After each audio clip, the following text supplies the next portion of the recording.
The room that breathed. Mira had always considered abandoned buildings a kind of sanctuary. They were quiet, forgotten, exempt from the noise and chaos of the world.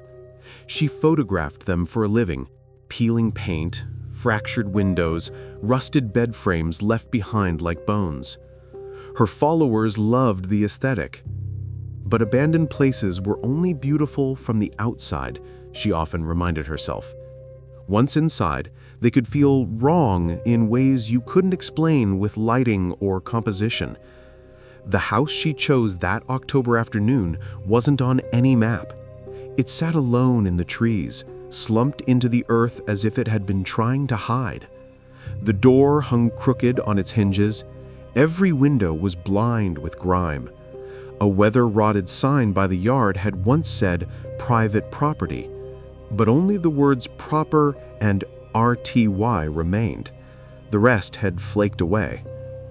Mira checked the time. It was nearly 4 p.m. The sun would be down in 2 hours. Plenty of time. She stepped inside. The first thing she noticed was the smell. Dampness tinged with something metallic, like a basement mixed with old blood. She'd smelled worse in abandoned hospitals, but something about this scent made her pulse quicken. It was faint, barely there, so she told herself it was nothing, probably a dead raccoon under the floorboards. She lifted her camera and clicked the shutter. The flash illuminated a large hallway with walls swollen from moisture. A staircase drooped to the right, each step buckled like soft bread. The wallpaper had bubbled out in places, creating bulges like blistered skin.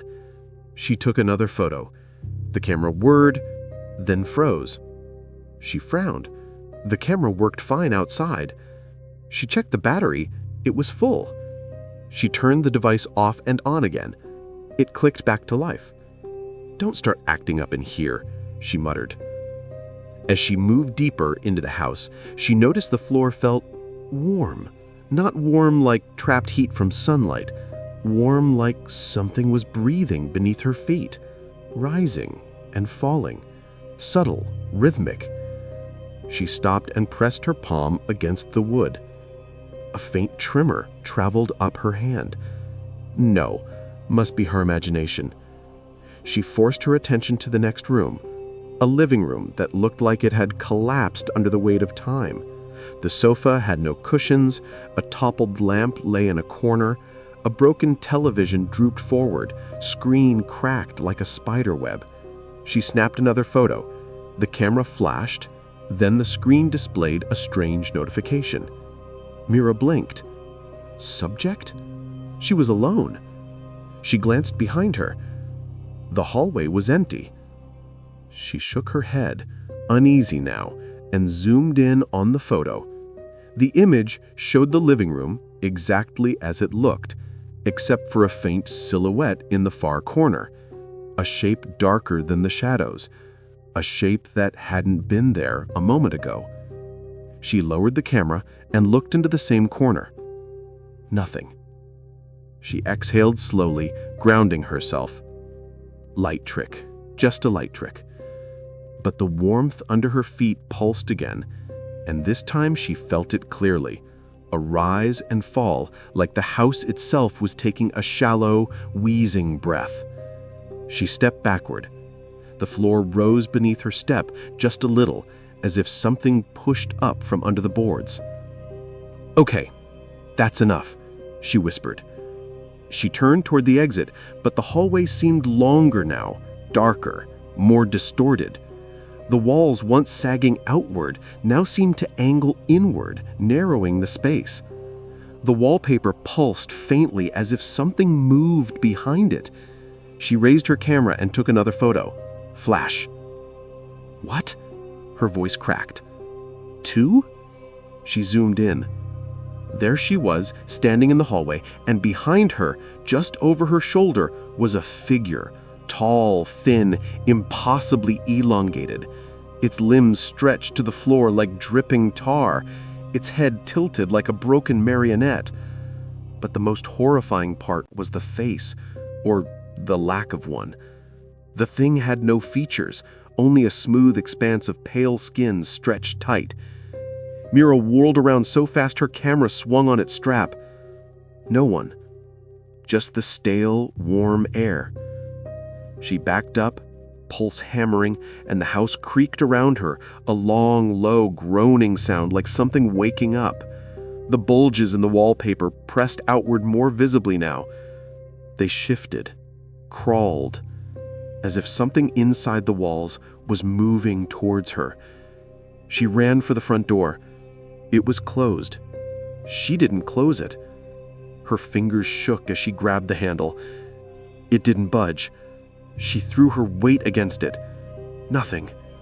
The house groaned again, louder this time, and the floor beneath her rippled, actual ripples like the surface of a stomach tightening.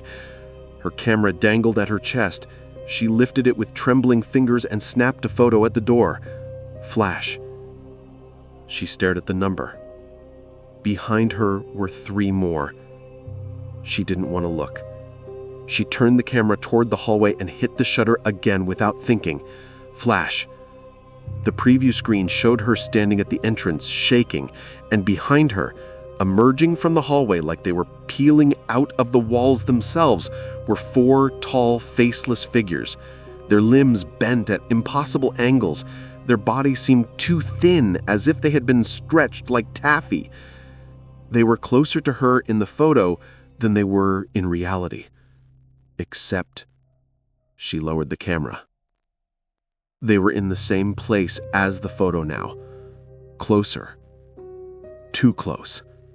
The house exhaled, an actual wet, gurgling exhale, and the wallpaper behind the figure strained outward as though hundreds of hands were pressing from inside. Mira screamed and stumbled backward into the living room. The house groaned louder and the floor buckled under her, swallowing her ankle for a moment before she yanked it free. The warm, pulsing boards felt like flesh. She limped toward a window. She elbowed the glass. It cracked, but didn't break. She slammed the camera against it. The glass buckled inward like rubber. "What is this place?" she sobbed. The faceless figures began to move. Their walk wasn't natural. It was jerky and abrupt, like someone skipping frames in a video. Every time she blinked, they were closer. Mira lifted the camera with the desperate instinct of someone clinging to the only tool they had left. She took another photo. Flash.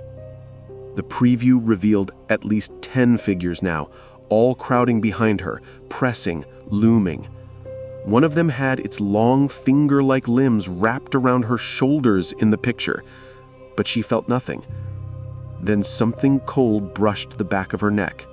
She spun around and swung the camera wildly. The strap snapped, the camera flew and cracked against the wall, but the screen still glowed, and the number on the screen changed by itself. Her breath hitched. She turned toward the hallway again.